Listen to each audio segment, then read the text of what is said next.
આપણે હજી એક અવતારની રાહ જોવાની છે.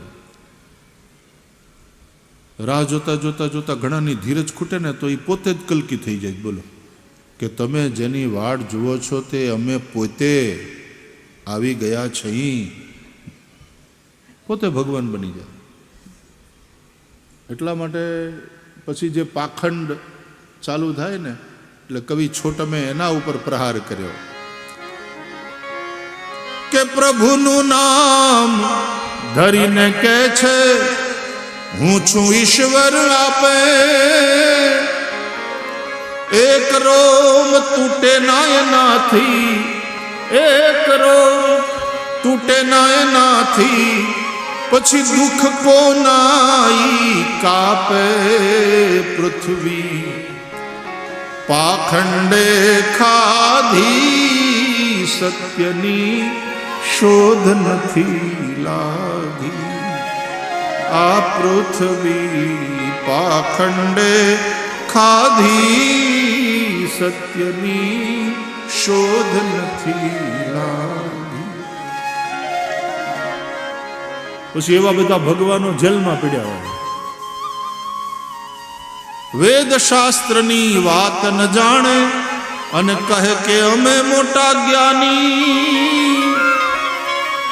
એમાં હવે આ મીડિયા, સોશિયલ મીડિયા જે થયું ને ટીવી જે થયા, ધાર્મિક ચેનલો, એને કારણે ભણ્યા હોય ન ભણ્યા હોય, શાસ્ત્રની વાત હરખી રીતે ગુરુ પાસેથી સમજ્યા હોય ન સમજ્યા હોય, અને દરેક જણા જે દુકાન માંડીને અમે લોકો બેઠા છીએ. હે ભગવાન, એમાં એક તો વળી મારી નજરે ચડ્યા હતા મહાનુભાવ.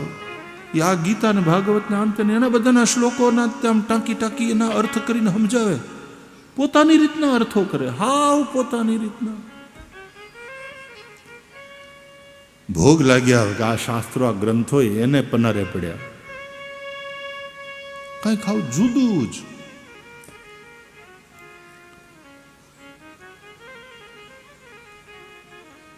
કબીરને ભગવાન પરબ્રહ્મ માનવાની વાત. અરે કબીરદાસજી, કબીરદાસજી, કબીરદાસજી પોતે પાખંડના એટલા વિરોધી. ઈ હોત ને તો એને થપ્પડ મારી હોત પેલી. એ ચૂપ થા. કબીરદાસજી કી ક્યા બાત. જે પાખંડ ઉપર કબીરદાસજીએ પ્રહાર કર્યા છે, એવા એવા અર્થો કરે. વેદ શાસ્ત્રની વાત ન જાણે કહે કે અમે મોટા જ્ઞાની. એ શંકરાચાર્યને અજ્ઞાની સાબિત કરવા ઉપર ઉતરી આવ્યા છે મહાનુભાવ. જેલમાં પડ્યા છે અત્યારે. વેદ શાસ્ત્રની વાત ન જાણે કહે કે અમે મોટા જ્ઞાની. કહે છોટમ આવા ઢોંગી ગુરુથી, કહે છોટમ એવા દંભી ગુરુથી, ધર્મની થઈ છે હાની. પૃથ્વી પાખંડે ખાધી, સત્યની શોધ નથી લાગી. આ પૃથ્વી પાખંડે ખાધી, સત્યની શોધ નથી લાગી.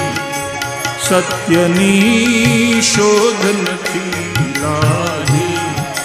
સત્યની શોધ નથી લાગી. એમાં અટાણે દયા ખાવા જેવું હોય તો ભારતની ગભરું, ભોળી, ભાવુક, ભક્તિવાળી, શ્રદ્ધાળુ જનતાની દયા ખાવા જેવું છે. એવું ચાલુ થયું છે કે એમાં સત્યની શોધ નથી લાગી. ધર્મની જે મકાનને ઉધાઈ લાગે ને એ બહુ ખતરનાક. એમ ધર્મની ઇમારતને પણ આ પાખંડની ઉધઈ લાગે. ધર્મને માટે પાખંડ ઉધઈ જેવો બહુ ખતરનાક. ધર્મને બહુ નુકસાન કરે.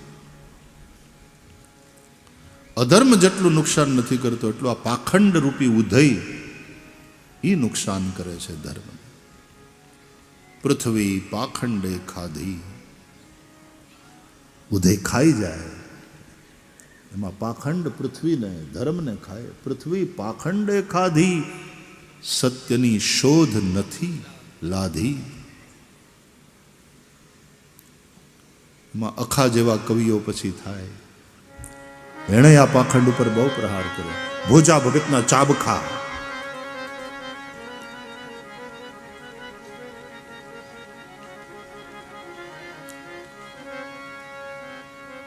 સત્યની શોધ નથી લાધી.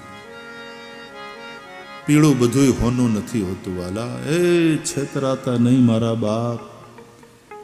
તમે ઘરમાં રહી, તમારા ગૃહસ્થાશ્રમમાં રહી, તમારા ધર્મનું પાલન કરો. ગામમાં મંદિર હોય ત્યાં દર્શન કરવા જાઓ, રાધા કૃષ્ણ ભગવાનને પગે લાગી, અને પછી તમારા વ્યવહારમાં, તમારા વર્તનમાં, તમારા કામમાં ધર્મનો વિચાર કરી નીતિપૂર્વક રહ્યો ને. અભ્યાગતનું ધ્યાન રાખો, કોઈક ભૂખ્યાને ભોજન કરાવો ને.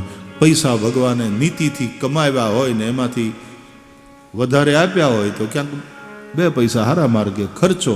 એના જેવું ઉત્તમ કાંઈ નથી. બહુ ભટકવાની જરૂર છે નહીં. ગૃહસ્થી જેવો તપસ્વી કોઈ નથી. જો સત્યને માર્ગે ચાલે, નીતિને માર્ગે ચાલે અને ધર્મનું પાલન કરે અને રૂપિયો કમાય તો એમાંથી 10 પૈસા હારે માર્ગે ખર્ચે, એ ગ્રહસ્થી જેવો ઉત્તમ બીજો કોઈ નથી. ગૃહસ્થાશ્રમ જેવી તપસ્યા બીજી કોઈ નથી. બહુ ભટકતા નહીં. પાખંડ બહુ વધ્યો.